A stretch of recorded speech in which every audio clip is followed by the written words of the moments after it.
Hello everyone, it's Yoko here. I've noticed that a lot of information about what's happening in China isn't getting through to countries outside of China. So, I've decided to share information I've gathered in English on this channel. I gather information from multiple sources, and I'd be delighted to receive your comments on the content of these videos. As English is not my native language, I'm using an AI speaker to generate the audio to ensure accurate information delivery. If you find this content interesting, please consider subscribing to the channel and offering your support. Today, I'd like to start discussing the latest developments regarding China's increasing restrictions on iPhone usage within the country. First, it's important to understand that iPhones are highly popular in China. This popularity stems from the fact that China is still an economically developing country. iPhones are comparatively expensive when compared to other developed countries and Japan. Considering the average income of Chinese citizens, iPhones are considered luxury items. The popularity of iPhones in China extends beyond practicality, they also carry an aspect of wealth and status.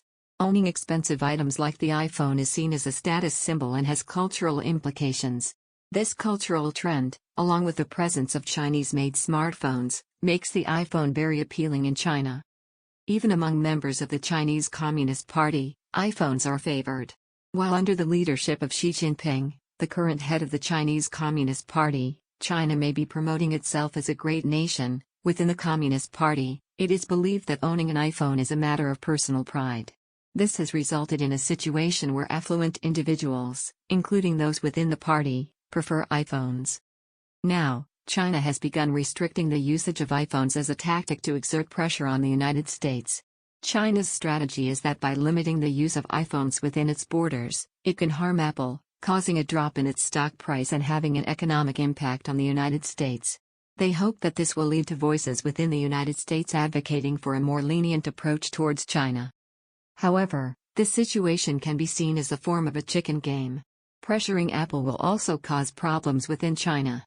While iPhone assembly is conducted by Taiwanese companies, many critical components and factories are located on the Chinese mainland.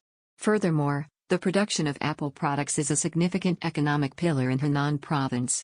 Disruptions in this industry could have a substantial economic impact not only on Henan but on all of China. Therefore, unless the United States concedes, China itself may face dire consequences. In essence, this restriction on iPhone usage can be viewed as a high-stakes strategy to extract profits and has escalated into a game of chicken. Regarding the United States response, it's important to understand that China has already introduced regulations on American smartphones.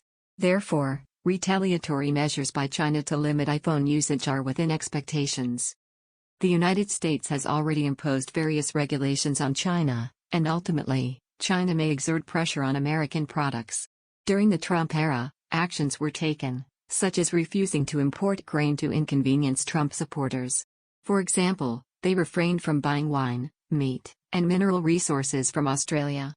Therefore, it's not surprising that the Communist Party has initiated such actions, and from the American perspective, it may be thinking, this was unavoidable.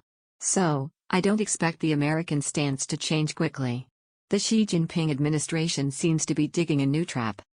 Another topic that has recently gained attention is China's creation of a new map, which is causing controversy over territorial claims in other countries' territories and waters. Currently, China's economy is faltering, and its national strength is diminishing. Why, in such circumstances, are they deliberately engaging in provocative actions against neighboring countries? I'd like to discuss this today, as we enter an era where questions about what the Communist Party is doing are spreading among the people due to increasing domestic dissatisfaction in China. In this context, the Communist Party is creating new maps as a means to justify its rule. To understand this, if we look back at China's history, its territory has expanded and contracted over time. In other words, when the government is strong and the regime is in control, the territory expands, and when the government's power weakens, the territory contracts. This is the history of China. Therefore, when a strong ruler governs, the territory expands, and as a result, citizens can enjoy a better life. At least, the potential for this is greater. A large territory is beneficial for citizens. To achieve this, a powerful ruler is needed. This is the history of China. In reality, the lives of ordinary people may not change significantly when a dictator is still in power. However, it might be better to think, we are citizens of a powerful nation called China, even if they are living difficult lives, rather than thinking, we are citizens of a weak nation. Anyway, in China's history, the territory has expanded and contracted, and a large territory signifies the strength and legitimacy of the government. This might be an element that is difficult for Japanese people to understand. Japan's territory is relatively stable. However, as China's national strength diminishes, it faces pressure from neighboring countries, resulting in territorial contraction. In some cases, it had to distribute money to neighboring countries to maintain control. Therefore, China is demonstrating that the Communist Party does not tolerate objections from neighboring countries and that China's territory is protected because it is governed by the Communist Party. This is part of their propaganda strategy. In other words, without such propaganda, the current situation in China is very serious, and the Chinese Communist Party, CCP, is conducting various propaganda activities for its domestic audience. For example, the CCP claims to ensure the safety of Chinese citizens and cites the creation of sponge cities as an example. They say that by building sponge cities resilient to water-related disasters, even during typhoons and heavy rains, the lives of those living there remain safe. However, a substantial budget is allocated for this purpose, but in reality, most of it is misappropriated, disappearing into someone's pocket. As a result, when heavy rains fall, cities get flooded, and tunnels also get submerged, with the exact number of casualties still concealed. This information is still being concealed. Zhangzhou in Henan province was also considered one of these sponge cities, but it has suffered severe damages. Essentially, the propaganda that China's citizens are being protected by the CCP has been exposed as false in various ways. Now, it seems that the CCP's only option is to promote the narrative that this territory, including foreign territories and waters, belongs to China because the CCP is in charge, and it's being protected as such. However, when people hear this kind of propaganda, it's worth considering how many Chinese citizens actually believe that the CCP is doing an excellent job. For the average Chinese person, the extent of China's territory, including foreign territories, doesn't have much relevance to their daily lives.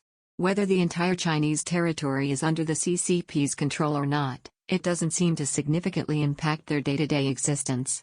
When their children can't find jobs or their own lives become exceedingly difficult, I don't think the CCP's propaganda about stabilizing the country, even if they hear it, is likely to convince them that it will lead to domestic stability.